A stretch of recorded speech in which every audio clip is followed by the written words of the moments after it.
Este é o podcast Miragens de História e eu sou a Sofia. Eu sou o Luan. Eu sou a Vitória.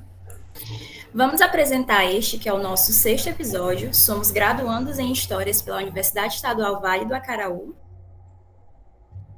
Esse é o podcast Miragem de História, que é um projeto de extensão universitária vinculado à Universidade Estadual Vale do Acaraú. Nosso objetivo é o de realizarmos entrevistas e debates sobre temas relevantes ligados à teoria da história e história da historiografia.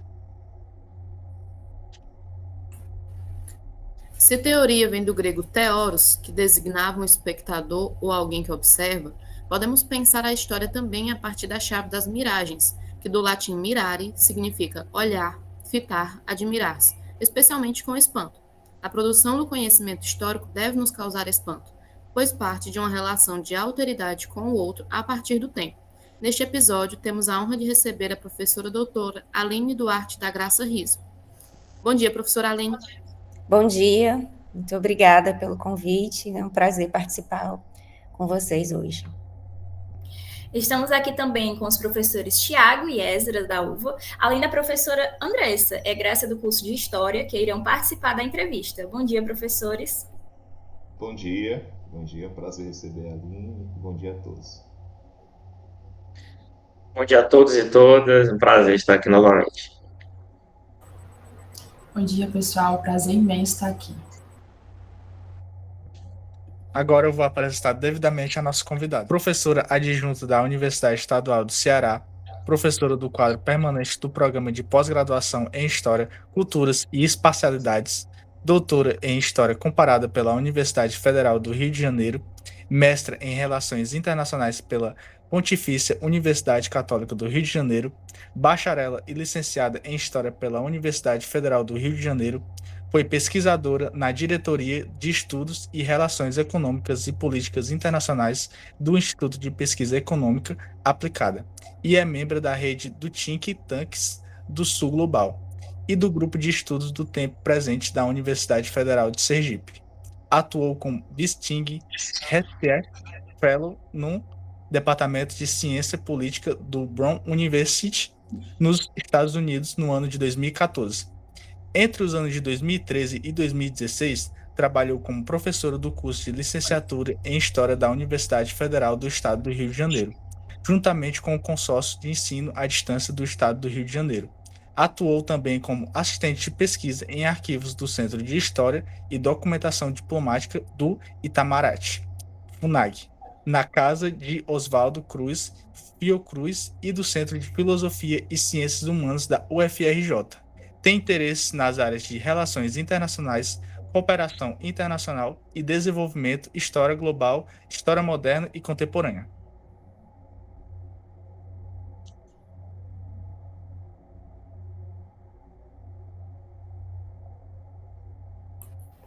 Vamos agora passar as perguntas. Primeiramente, vou passar para o professor Tiago. Pronto, então vamos começar aqui a entrevista de fato. Aline, assim, reforçando agora oficialmente na gravação, é um prazer recebê-la, né, no nosso projeto. A gente está fazendo esses laços e já de antemão convidá-la presencialmente, né, para você poder se fazer presente aqui na UVA. Eu acho que seria muito bacana tê-la conosco no futuro, tá bom? E assim, eu vou começar com uma pergunta bem ampla para a gente poder escutá-la, para a gente poder entender um pouco da sua trajetória, né? Eu gostaria que você falasse sobre sua trajetória e do porquê ter escolhido a história global como perspectiva teórica de atuação.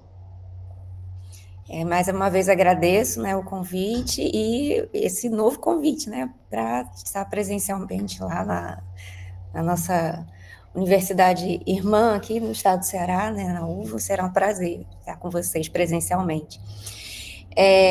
Eu acho que vou falar um pouquinho da minha trajetória e aí explicar porque como que apareceu na história global, assim, no meu caminho, vamos dizer assim, né, e por que eu escolhi, né, ir por esse caminho. Eu sou graduada em História e desde a graduação eu já me interessava por temáticas internacionais, né, minha monografia foi sobre China e as questões que na época, né, foi bem próximo da época das Olimpíadas, então tinha algumas questões de conflitos religiosos e o Estado na China, enfim, minha pesquisa foi nesse sentido, na monografia. E fiz mestrado em Relações Internacionais, né? Assim que saí da graduação, eu fui para fazer o mestrado na PUC Rio, e lá conheci a temática da cooperação internacional, cooperação Sul-Sul. Né? E eu venho estudando cooperação Sul-Sul desde então, né? Foi o tema da minha dissertação de mestrado, foi o tema da minha tese. Mas entre o mestrado e o doutorado, né, aquele limbozinho que a gente nessa área termina, defende a dissertação e começa a fazer os processos seletivos, enfim, foi a primeira mesa, né, aconteceu a primeira mesa da Ampul Nacional de História Global. E a professora que estava, a professora Monique Sorachevski, não sei se vocês já leram, tem um texto muito interessante dela e do professor João Júlio, que é um ex-professor aqui da UES, que faz uma revisão sobre história global, incluindo o que tem sido falado sobre história global no Brasil. Ela foi ela esteve na minha banca de dissertação de mestrado na PUC, né? E aí eu conheci a professora Monique assim, e ela falou, não, olha, a gente está aqui com uma mesa de história global, vem um grupo bom do Ceará, na época tinha um grupo bom na UES estudando história global, um grupo grande, e eu conheci a história global assim no período que eu estava preparando o meu projeto de doutorado. E aí foi quando eu consegui fazer essa interseção entre a minha temática das relações internacionais com a história. E aí o meu doutorado foi em História Comparada, na Universidade Federal do Rio de Janeiro, e aí eu aprofundei os estudos de história global para analisar, né, a cooperação Sul-Sul a partir de uma perspectiva mais historiográfica, né. Durante esse período eu trabalhei também, tem um trabalho meu também, da revista Contexto Internacional, que faz esse diálogo entre história e relações internacionais, a partir da perspectiva global, né, porque o campo das relações internacionais bebeu aí da história global, então tem dois autores, o Buzan e o Acharia, que falam sobre uma perspectiva das relações internacionais globais. E aí eu fiz um texto junto com uma amiga minha, né, da Annelise Gondar, sobre essas aproximações disciplinares, né, entre a história e as relações internacionais a partir de uma perspectiva global. Enfim, e aí, nesse texto da revista Esboços, que vocês, né, falaram também no início, tocaram nesse artigo, eu trago um pouco da minha tese e explico um pouco como que a história global me ajuda a olhar o meu objeto, que é a cooperação Sul-Sul. Né? Mas aí, de antemão, né, a gente em algum momento vai falar sobre isso, né, a história global, ela surge aí na virada dos anos 90 para os anos 2000, mas ela e não só a história global, mas como as abordagens transnacionais, não se restringem a temáticas contemporâneas, né? Vocês que estão aí lendo, né, e discutindo, é um erro a gente achar que a história global trata única e exclusivamente da globalização. É um erro também dizer que ela é uma ode à globalização, eu discordo dessa perspectiva. Mas, no meu caso, a matemática era uma temática muito recente, né? A cooperação Sul-Sul, quer dizer, não é um fenômeno do século XXI, anterior, mas o Brasil teve um impulso muito grande no início do século XXI na cooperação Sul-Sul, e esse foi o meu foco. E pensando a cooperação como um objeto relacional, de fluxos, de indivíduos, de instituições, de projetos, para além, né, de relações de política externa entre duas nações. Então, eu acho que a história global me serviu nesse sentido, né, de pensar a cooperação Sul-Sul num fluxo muito mais complexo do que puramente uma relação de dois países em suas relações exteriores, né? Sim, em suma, eu acho que é isso. Não sei se consegui responder, se deixar eu também vou acabar falando muito. Vamos seguir aí com as questões. Bom, o Thiago já abriu os trabalhos, né? Eu vou dando continuidade nessa pegada inicial mais ampla. E aí, novamente, né, eu agradeço sua presença aqui no podcast, né? E é uma satisfação conversar com um colega de colegiado.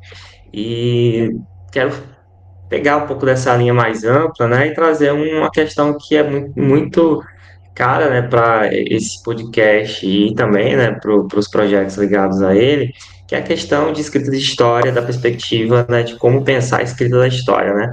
E aí, nesse sentido, pensando na perspectiva da história global, qual seria a estratégia a ser tomada para uma escrita de uma história global, tendo em vista que o contexto afeta a produção historiográfica, né? Então, nesse sentido, qual é o maior desafio para a escrita, né, da história global em um mundo atravessado por conflitos políticos e movimentos reacionários, né, que questionam a própria circulação de pessoas e a diferença cultural, né?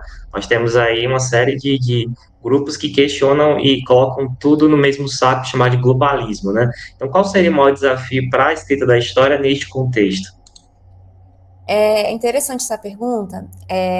O professor Alexandre Morelli, do CPDOC, quer dizer, ele era do CPDOC na época que a história global começou a bombar aqui no Brasil, ele agora está na USP, e ele abre um dossiê da revista Estudos Históricos sobre abordagens, né, transnacionais, e ele cita uma pergunta do professor Jeremy Adam, de Princeton, que tem um laboratório de história global, que justamente faz essa pergunta, né? E será que é o fim da história global? Essa nova onda aí que a gente tem de nacionalismo, ultranacionalismo, né?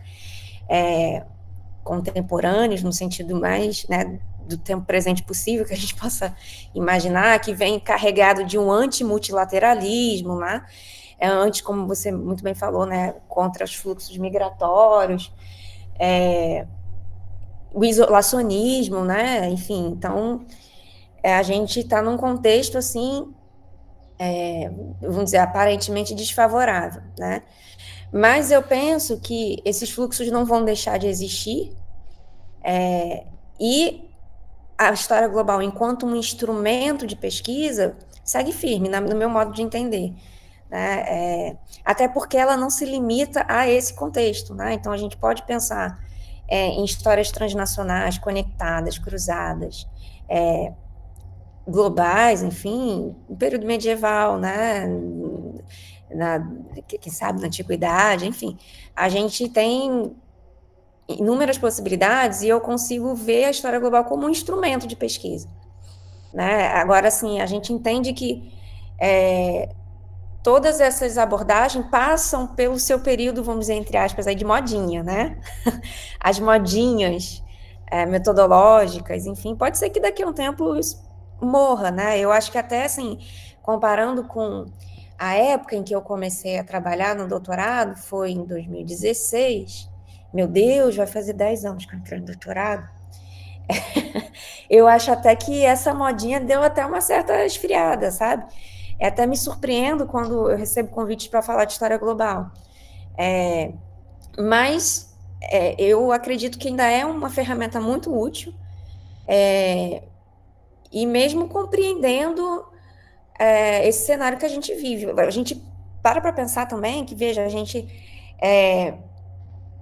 entrou num contexto de radicalismos das direitas, de ultranacionalismo, isolacionismo, antimultilateralismo, mas veio a pandemia.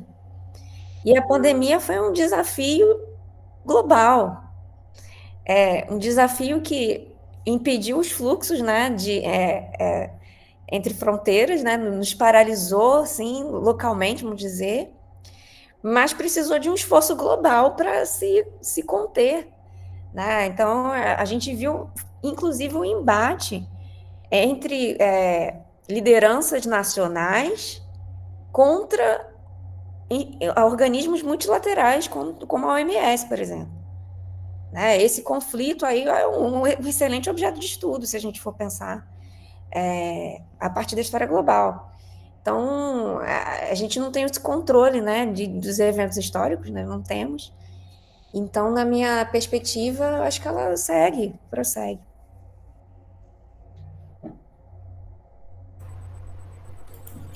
Bom, professora, novamente prazer imenso estar aqui recebendo você. Atualmente, eu estou investigando a trajetória de duas escritoras intelectuais latino-americanas, que é a Carolina Maria de Jesus, no Brasil, e a Françoise Higa, que é da Martinica, mas depois ela acaba migrando para a França, e que elas trocaram cartas e experiências no século passado, né? Então, eu imagino as possibilidades de abordagem temática, né, a partir da história global e da história conectada. E aí eu gostaria de ouvi-la sobre quais vantagens dessa perspectiva no fazer historiográfico. Muito boa, eu achei, né, já de antemão, parabéns aí pela pesquisa, muito interessante. Vou voltar um pouquinho, né, a gente está falando aqui de forma meio indiscriminada e conectada com o global, transnacional, e eu trago um pouco agora, do José da Assunção Barros, tem um livrinho chamado História Comparada, em que ele faz uma trajetória desse campo da história comparada e termina com as abordagens transnacionais. Né? E aí ele fala das histórias cruzadas, conectadas, enfim. E ele vai falar que, salvo uma ou outra diferença, em grande medida, esses nomes variam por disputas de campo mesmo, né? E muitas vezes por disputas institucionais, né? Então, qual a diferença de uma história global e uma transnacional? É difícil a gente conseguir fazer essa diferenciação fina do ponto de vista metodológico, né? Até porque eu não considero, aí já é uma discussão talvez mais aprofundada, né? A história global como uma grande inovação epistemológica, né? Nesse sentido. Mas ela é um grande instrumento, né? Eu acho que mais metodológico, vamos dizer assim. Mas é uma outra discussão.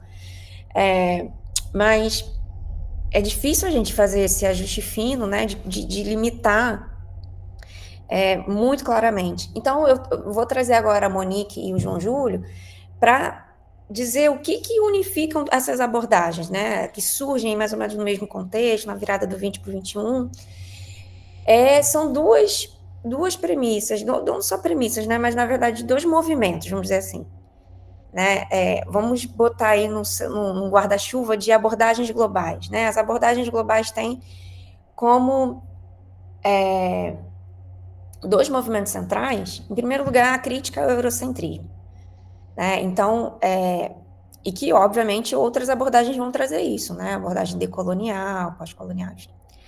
Mas o que tem de interessante na história global, nas abordagens globais, para romper com o eurocentrismo?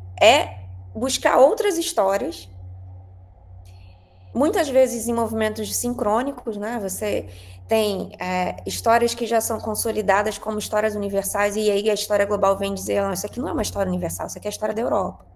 Olha aqui o que estava acontecendo, aí eu pego o Gruzinski, né? O que está acontecendo do outro lado do mundo? A gente faz esse movimento de um deslocamento local dentro do espaço, né? E aí tem também essa perspectiva de que as abordagens globais são uma virada espacial, né? E eu acho que ela tem essa característica muito interessante, que combate o eurocentrismo fazendo esse movimento, deslocar o centro, de fato, localmente falando, da Europa, questionando a excepcionalidade europeia dos eventos históricos, né? Porque há uma concepção de que tudo surge na Europa, né? Todos os fenômenos universais são sui generis, né, na Europa, e que depois são difundidos para o restante do mundo. Então, a história global e as abordagens globais nos trazem isso como vantagem, essa crítica do eurocentrismo, de uma forma direcionada, né? Não só se critica, mas se mostra como fazer isso. E o outro movimento é a crítica ao estadocentrismo metodológico, né, que é aquela tradição historiográfica de centralizar o Estado como uma figura central, redundante aqui, né? Centralizar o Estado como um objeto absoluto da história, né? Um objeto quase que predominante, vamos dizer assim, né? Na historiografia tradicional. Então, quando há essa crítica, ela é também feita através de um deslocamento espacial, indo olhar outros objetos, né? O seu objeto são cartas. Você está saindo do Estado. O seu objeto não é o Brasil e Martinica, não são as relações Brasil-Martinica. Seu objeto são as cartas. Seu objeto são duas mulheres, escritoras, né? E no seu trabalho, especificamente, você vai trabalhar com a conexão, com o encontro. Né? Então, a história conectada, acho que traz isso muito de relevante para a gente, e talvez até mais de específico comparado com as outras abordagens transnacionais, que é a coisa do nó, do encontro, né? Do cruzamento, ou história cruzada também aparece, né?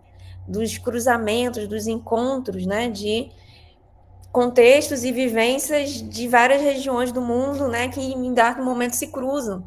E o que vai gerar desse cruzamento, né? Então, o seu objeto é o cruzamento, é a conexão. Então, eu acho que o que traz de relevante, não para sua pesquisa, não só para sua pesquisa, né? Mas acho que para todas que buscam essa abordagem, é desfocar do Estado, né? E pensar em outras conexões e fluxos possíveis, como o Luiz Felipe Alencastro faz no Trato dos Viventes. Ele desloca a centralização, né, do Estado português e de um pretenso Estado brasileiro no período da colonização, né? Muitas vezes a gente está falando de colonização e ainda fala Brasil, mas não existia o Brasil, né? Então ele desloca desse recorte nacional que a gente tende, né, a encaixar as nossas pesquisas e vai para o Atlântico. O Atlântico é o objeto dele. Né? Então, o Atlântico é o recorte espacial do Luiz Felipe Alencastro. Né? Então, e os fluxos que ocorrem no oceano, o Atlântico Sul. Então, eu penso que é mais nesse sentido, né? Agora, o que eu queria dizer, e já vou concluir, isso não significa dizer implodir o Estado enquanto um ator importante. Né? Quem vai falar isso é o Sebastian Conrad, né? Tem um trabalho que chama O que é a História Global. Ele vai dizer, olha, isso não significa implodir o Estado, tá? Porque já ouvi essas críticas, tá? A história global vai dizer que a sociedade prescinde do Estado? Não, não é isso. A história global não é isso. Mas deslocar, né, desfocar do Estado, entendendo ele como ator importante, mas não como ator único, nem como um ator protagonista, né, ou único protagonista na pesquisa da história, né? E aí, por isso a gente vê pesquisas, eu sempre cito isso como exemplo, que eu acho sempre muito sensacional. Na história das commodities, por exemplo, você vai estudar o algodão, vai estudar o café, vai estudar o açúcar, você vai falar de relações entre países nesse contexto, mas o teu objeto é a commodity. Né? Então, eu acho que isso que é o pulo do gato, assim. Acho que é isso.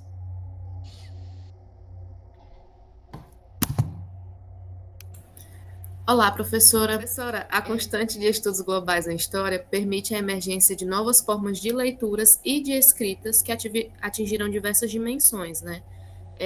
Por eu estar envolvida com a história local, lhe contextualizo que a historiografia existente de algumas cidades da região norte do Ceará, como Massapê, que é minha cidade e é o que eu estudo também, são definidas principalmente pela defesa de um tradicionalismo acentuado por determinados personagens políticos. Então, como seria possível oportunizar uma abertura para a renovação dessa escrita local em diálogo com a história global, com dimensões ideológicas e políticas tão variadas?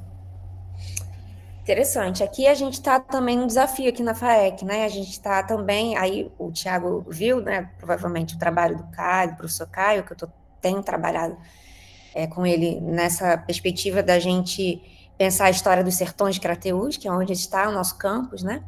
E a gente tem dialogado muito, né? Sobre a perspectiva local e global, né? Há um conceitozinho do Conrad também, se não me engano, que é a ideia de local. De pensar o global e o local não como categorias distantes, mas categorias que se relacionam. Até porque hoje a gente não vive de forma isolada, nem nos interiores mais longínquos. A gente vive no mundo, e aí a gente não pode negar, né, que na virada do 20 para o 21, a gente teve um advento aí hipercomplexo, que mudou as relações das pessoas, das instituições e das sociedades, que é a internet.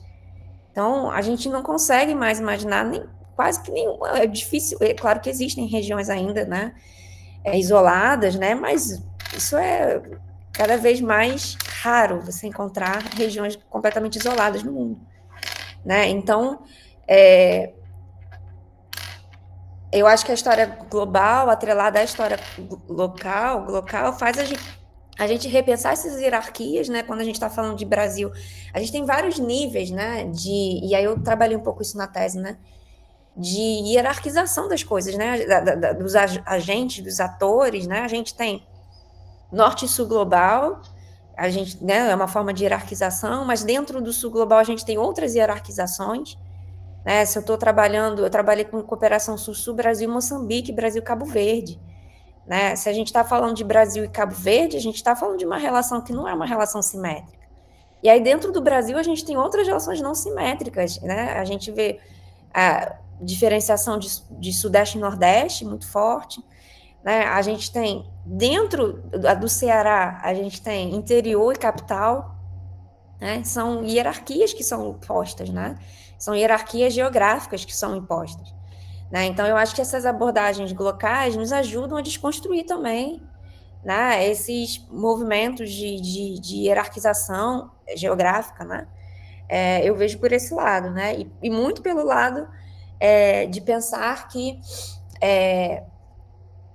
quando a gente está falando de interiores, por exemplo, regiões de sertão, como exemplo, né? Estou dando um exemplo. A gente tem que olhar as identidades, né, os movimentos de afirmação de uma identidade própria, mas, ao mesmo tempo, pensar que essas identidades não estão isoladas do mundo, né, e que esses sujeitos estão envolvidos em questões que são questões globais. A gente fez uma pesquisa analisando os trabalhos dos alunos, dos egressos dos nossos alunos, aqui na FAEC. Então, aparece a questão da seca, né? Aparece a questão das disputas e lutas por terra na região, mas aparece a questão de feminicídio, aparece a questão de violência policial, que são temáticas que estão na ordem do dia no mundo inteiro. Então, eu acho que a gente precisa pensar nessa dinâmica, né, no meu modo de entender, do local. Né? Eu acho que é bem interessante, como categorias não estanques e que são relacionadas. Né? Eu acho que é isso. Bom dia, professora. Mais uma vez, obrigado pelo convite. Bom dia. Minha pergunta vai ser sobre o texto História Global e a Cooperação Sul-Sul, uma agenda de pesquisa. Aí você menciona nele que a história global tenta, né, superar o estadocentrismo e o eurocentrismo. Aí a minha pergunta é: quais são, na prática, os maiores desafios para isso na historiografia brasileira? É uma pergunta difícil, né?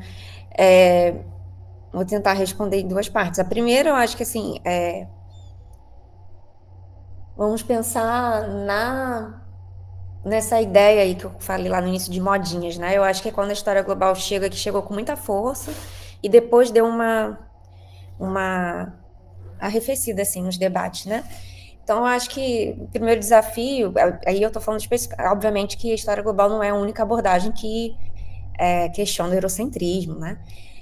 Mas pensando no sentido específico dessa abordagem, eu acho que o primeiro desafio é esse, assim, meio que institucional, no sentido de que, em que medida, né, essas abordagens vão ter aderência, né, na historiografia, em que medida, vamos dizer, vai conquistar corações e mentes, né? Então, eu acho que isso é um certo desafio. Mas eu acho que na historiografia tradicional brasileira, eu acho que ela ainda é muito marcada, né, pelo estadocentrismo. Eu acho que o eurocentrismo já é mais questionado, já é mais combatido até pelas abordagens decoloniais, né? A gente tem outros movimentos nesse sentido, mas talvez o estadocentrismo ainda seja muito forte, né? E aí eu acho que seja também o mais interessante da história global, né? Essa pegada aí de crítica ao estadocentrismo, né?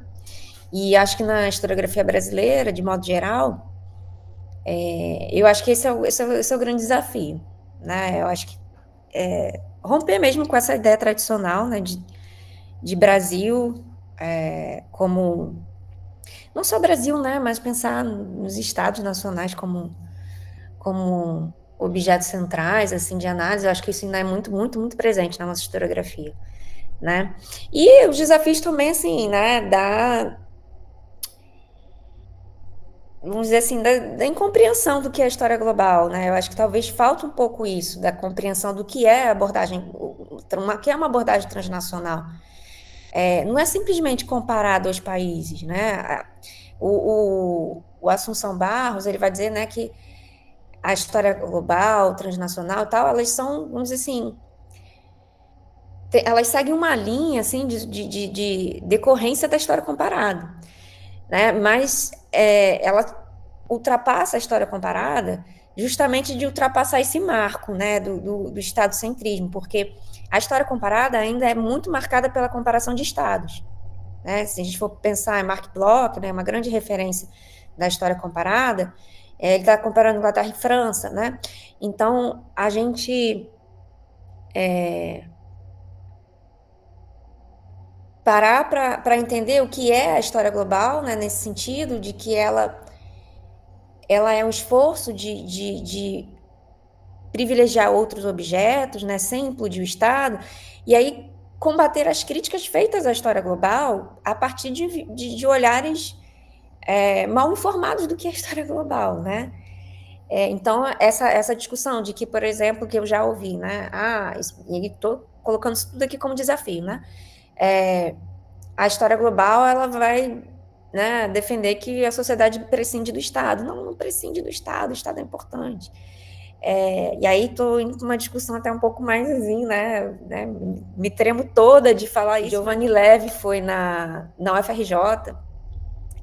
Eu estava no doutorado, pesquisando, né? E ele, assim, deu, assim,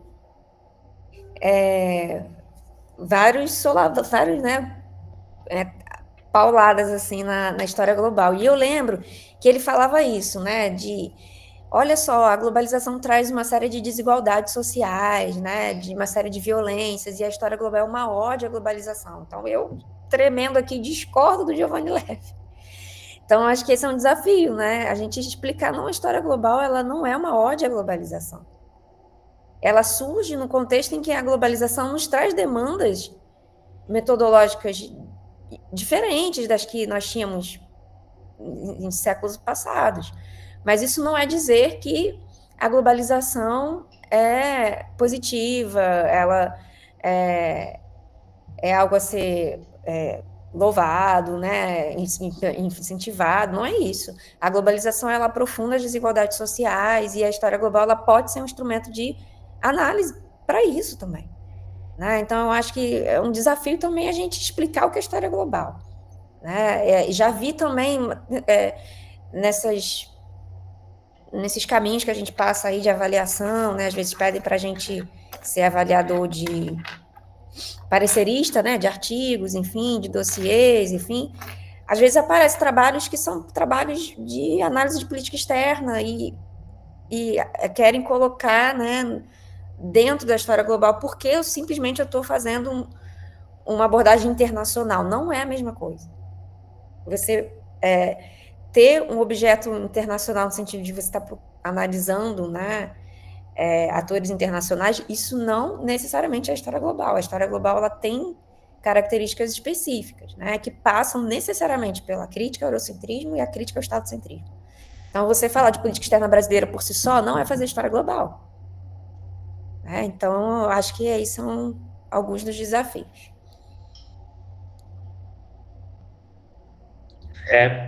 Professora, dando continuidade a essas questões, né, de pensar perspectivas de, por exemplo, superação de metodologias ou de elementos cristalizados, aí trazendo essa discussão para a sala de aula, né?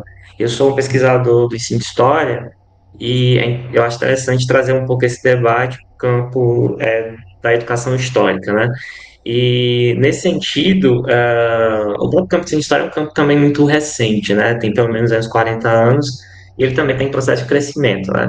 E nesse sentido, né, nessa educação básica, como é que, a partir de um currículo especialmente e principalmente eurocêntrico, como a BNCC, como é que a gente pode pensar, quais estratégias o professor, a professora do ensino básico pode utilizar para compreender essa relação, né, de escalas de tempo e espaço, uma perspectiva conectada ao global na produção da história escolar, tendo em vista exatamente, tomando como base esse currículo tão eurocentrado que é o currículo da BNCC de História. Excelente pergunta, até porque aí vem as contradições da vida, né? A história global, ela vai surgir nos Estados Unidos e ganha força na Europa, né? A gente está questionando aqui eurocentrismo e o eucentrismo, se a gente for pegar aí estadunidense, né? Um eucentrismo estadunidense, mas, né? Enfim, foi lá que surgiram essas abordagens. E surge de uma necessidade, sobretudo nos Estados Unidos, de dar conta do ambiente escolar. Justamente porque os Estados Unidos é um país que recebe muitos imigrantes. Então, você imagina que são escolas em que você tem uma diversidade cultural, étnica muito grande, que a gente até tem no Brasil, mas não tanto quanto nos Estados Unidos, né? E a história global surge, né, dessa necessidade de dar conta, de fazer sentido uma história que faça sentido para os alunos do ensino básico mesmo. Como que eu vou convencer, né, crianças de origem árabe, né, muçulmana, de origem indiana, de origem chinesa, são grupos grandes nos Estados Unidos, né, diversos, né? Como que eu vou atrair a atenção dessas crianças contando história dos Estados Unidos só, né? Então, ela surge dessa necessidade. Agora, no contexto brasileiro, o chão da sala de aula é o desafio, né? A gente, dentro da nossa liberdade de cátedra, tentar romper, né, com essas, inclusive também no próprio currículo universitário, né? Fui questionada por uma aluna, por que a gente não estuda história da Índia? Eu falei, pois eu não estudei história da Índia. Alguém estudou na graduação? Eu não estudei. Pois né? Eu não estudei sequer a história da África, para vocês terem uma ideia. Não era disciplina obrigatória na época que eu fiz graduação, acho que hoje né? Eu fiz entrei em 2007, saí em 2012, que foi na época, né, naquelas transições lá da Lei 10.639. Então, eu acho que é um esforço e um compromisso que, de novo, né, recai nas costas aí dos professores, né, da gente tentar romper, né, com essas limitações da BNCC, enfim, as limitações que os currículos prontos nos trazem, né, e tentar, na nossa liberdade de cátedra, romper com isso, né. Na universidade, a gente acaba tendo um pouco mais de liberdade quando a gente vai para as pesquisas propriamente dito, né, você vê a Andressa aí pesquisando 2 mulheres escritoras e as suas correspondências, mas provavelmente lá no currículo lá das disciplinas de graduação que ela teve, né, você vê reprodução aí de eurocentrismo ainda muito forte, né, mesmo nos nossos currículos da universidade. Então, acho que é um exercício que a gente precisa fazer, e é um desafio muito grande, não é pequeno, né? Mas eu acho que pensar, né, nessa própria origem, né, nessa necessidade em que a história global surge, né? A necessidade de dar conta de um ambiente escolar múltiplo, né? De múltiplas identidades, né? Aí a gente trazendo para o Brasil, a gente tem múltiplas identidades, embora não nacionais, mas a gente tem múltiplas identidades nas nossas escolas, né? Então, trazer esses questionamentos aí, né? E pensar que como que esses deslocamentos entre tempo e espaço nos ajudam a desconstruir, né, essas perspectivas cristalizadas, né, que nos remetem, né, a uma tradição europeia, né, enfim.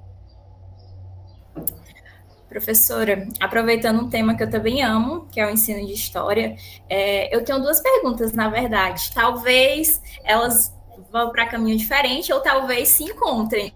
Mas a primeira seria pensar, especialmente a partir dessa questão do Sul, como a sala de aula conversa com o mundo, né? A gente pode aplicar os 4 Cs, né, que é ali apresentado no seu artigo pelo Diego Oestein, como contextualizar, conceituar, comparar e conectar nessa direção, na direção da sala de aula. E a segunda pergunta seria no encontro justamente dessa sua última frase. O Brasil em si, no seu tamanho continental, a gente acaba se fechando muito para a gente. Então, por exemplo, as pessoas médias, as pessoas que não têm um contato tão próximo com a academia, às vezes não têm contato com discussões, por exemplo, sobre a América Latina. Muitos nem acreditam que o Brasil faz parte da América Latina. A gente tem uma barreira do idioma, que também tem que ser pensado nessa concepção, mas também uma barreira que é fortalecida por esse identitarismo baseado no Estado brasileiro, no que é ser brasileiro, nessas ideias, né, do estereótipo que se cria na identidade brasileira, que acaba isolando o Brasil do resto da América Latina, que é uma região super próxima e muito grande, que eu tenho muita vontade de pesquisar. Então, eu queria saber como a gente conseguiria, e se é possível através da história global, pensar essa questão de quebrar essas barreiras entre o Brasil e os nossos países vizinhos. Se é história global, fazer a partir dessa perspectiva, né, a partir desse ponto, o encontro do Brasil com os países da América Latina. Obrigada, eu gostei muito da pergunta, né? Sim, a história global ela vai ser um instrumento muito, muito, muito valioso para isso, eu acho, né?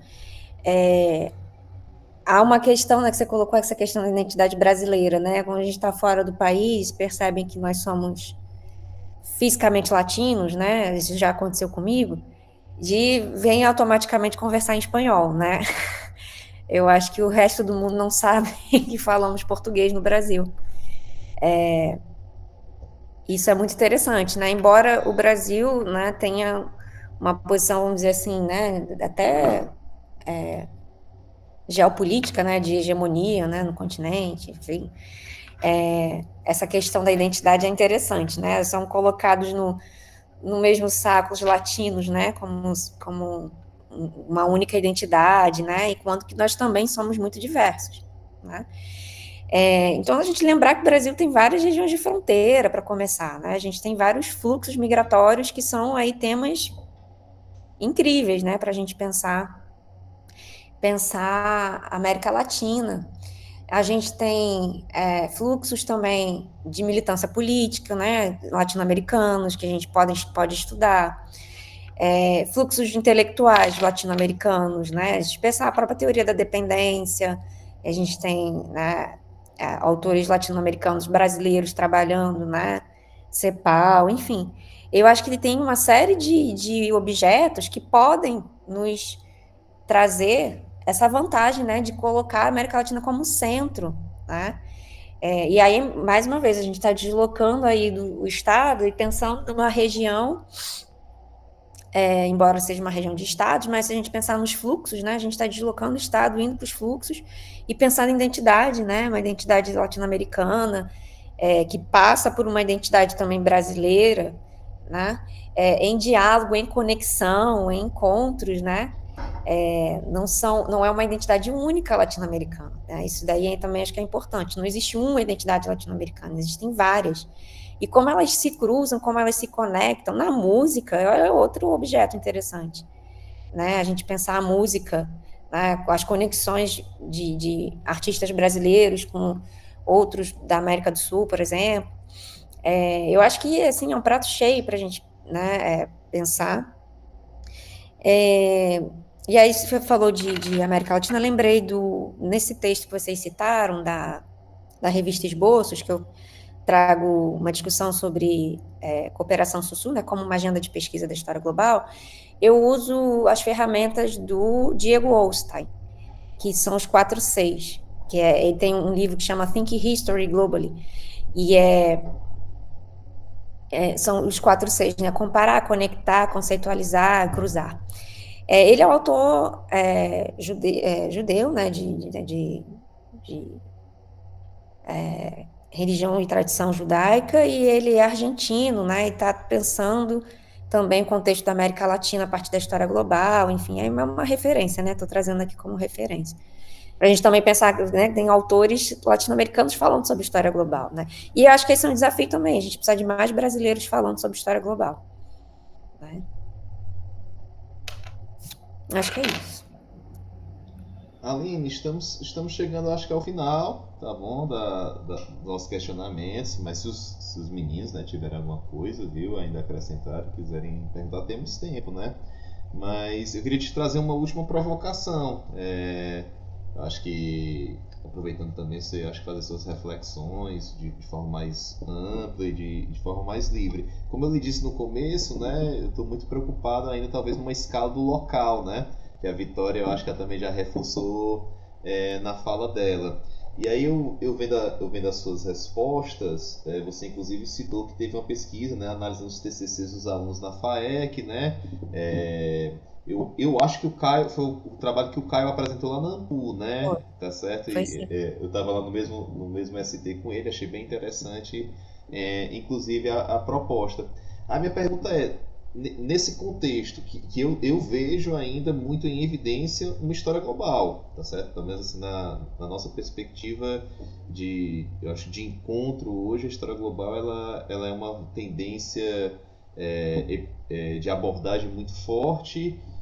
Você usou o termo moda, o que é comum. Eu acho que toda a área de saber, de fazer, e a área cultural também tem modas, não de forma pejorativa, mas ela também está na moda. Mas eu queria te questionar qual o local, ou qual o lugar, para não ser redundante ou tão redundante, da história local na nossa forma de fazer história em tempos de história global, de história conectada, tá certo? Se você puder falar um pouco mais sobre a proposta do Sebastian Conrad, né, de histórias locais, como esse recurso talvez heurístico, eu agradeço. Eu acho que o importante é a palavra da conexão, do encontro, né? Onde que se encontra o local e o global, né? E quais são em que momento eles se encontram, se relacionam, se cruzam, se a gente for pensar na história cruzada, né? Então, quando o Conrad fala do local, está pensando em categorias relacionais. A história global, ela é relacional. Eu acho que isso é fundamental, a gente pensar. E o local, eu vejo que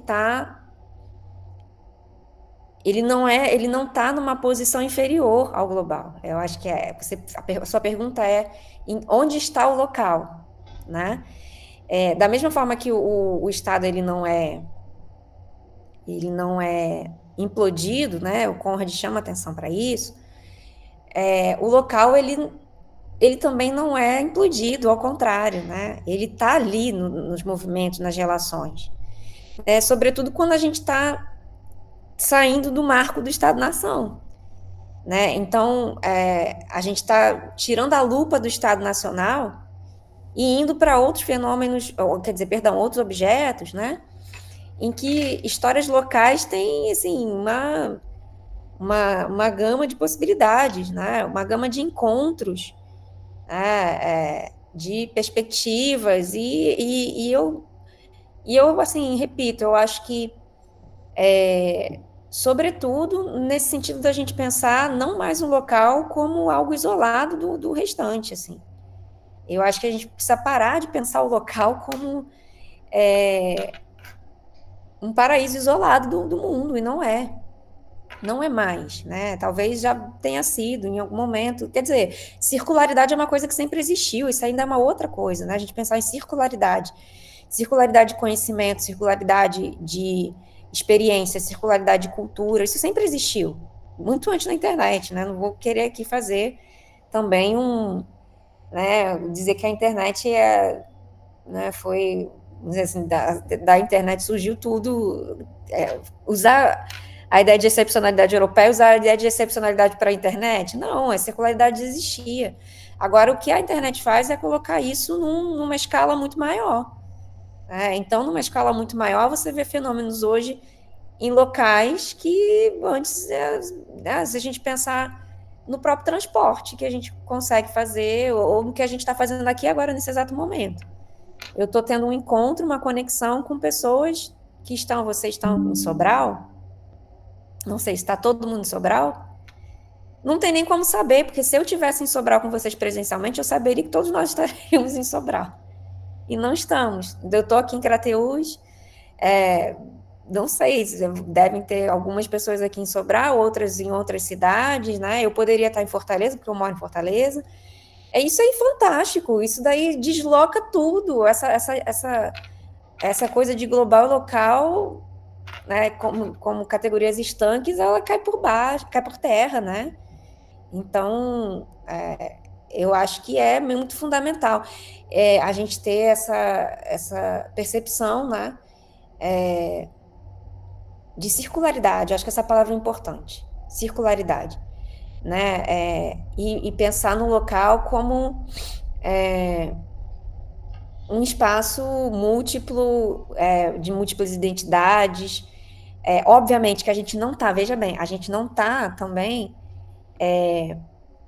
ignorando as diferenças que permanecem, as diferenças econômicas, sociais, né? Se a gente for procurar o orçamento para a educação, orçamento para pesquisa em cidades do interior, comparado com capitais, a gente vai ver discrepâncias. A gente vai ver, às vezes a gente vê discrepâncias inversas, a gente vê municípios no interior que têm, vamos dizer assim, se a gente for pegar indicadores, né, índice de desenvolvimento humano, melhores do que algumas capitais, mas se a gente for pensar em recursos federais, né, disponíveis para a educação, para a preservação de patrimônio, enfim, a gente vê aí uma série de vantagens, né, e de discrepâncias entre capitais e interiores. Né? Isso a gente não está negando isso, né? Mas a gente pensar um pouco menos de forma isolada, né? Pensar mais em circularidades, em relações, em conexões, não só pensando nas conexões internacionais e transnacionais, mas nas próprias conexões entre local e global, né? E aí local e nacional, local global, local nacional, enfim, fazer um pouquinho dos jogos de escala, né, do Jacques Revel, né, e tentar romper de certa forma, né, com essas caixinhas que nos limitam muitas vezes, né. Não sei se eu respondi a pergunta, né, que eu acho que eu fui e voltei, mas sim, eu concordo que a história global ainda tem força, e a despeito, né, do contexto internacional que a gente vive de ultranacionalismos.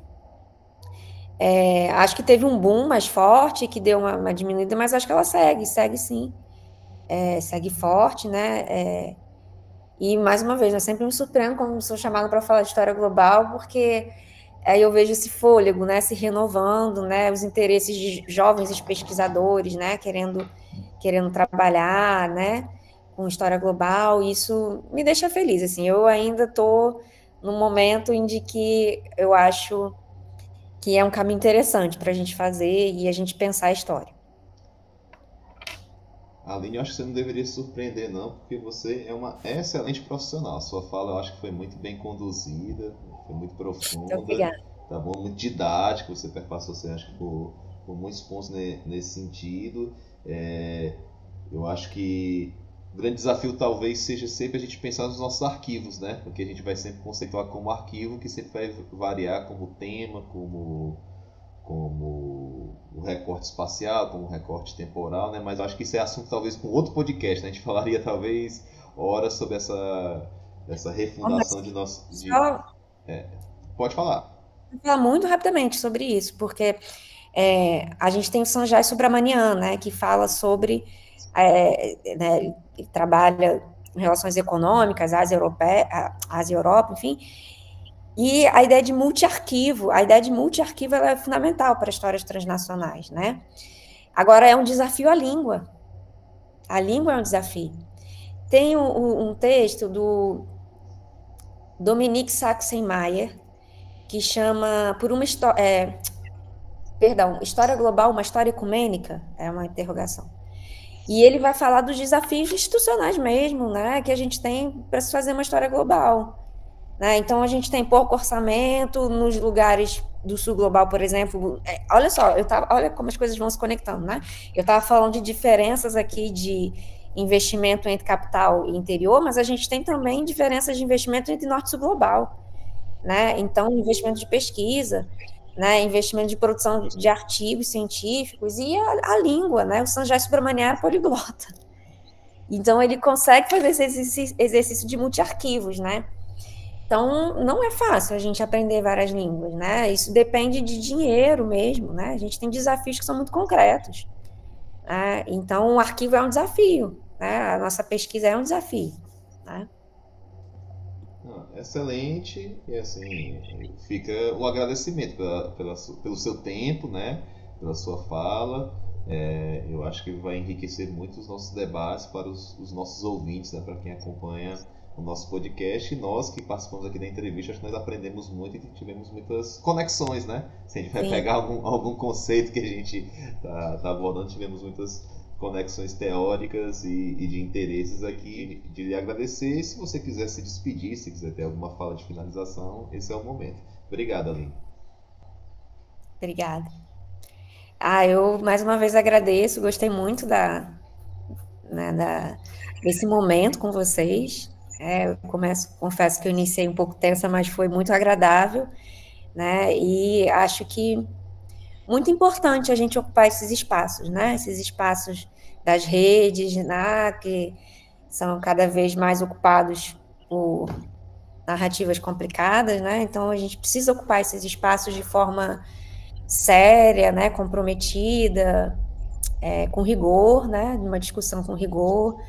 Então, eu acho que foi muito, muito proveitoso mesmo, de verdade. Eu agradeço demais o convite e espero poder participar mais vezes e estar aí presencialmente com vocês. Bom, professora, excelente fala, que inspira, uma fala muito potente. Mas, para finalizar, eu gostaria de agradecer a todos os participantes, os colegas, os professores, a nossa querida convidada. Foi um momento muito rico e esperamos vocês para os próximos episódios com muita produtividade, igual esse. E fiquem ligados que logo mais chega um novo episódio no seu agregador favorito. Nós estamos no YouTube, no Instagram, no Spotify e no Amazon Music. Sigam Miragens de História nestas redes sociais.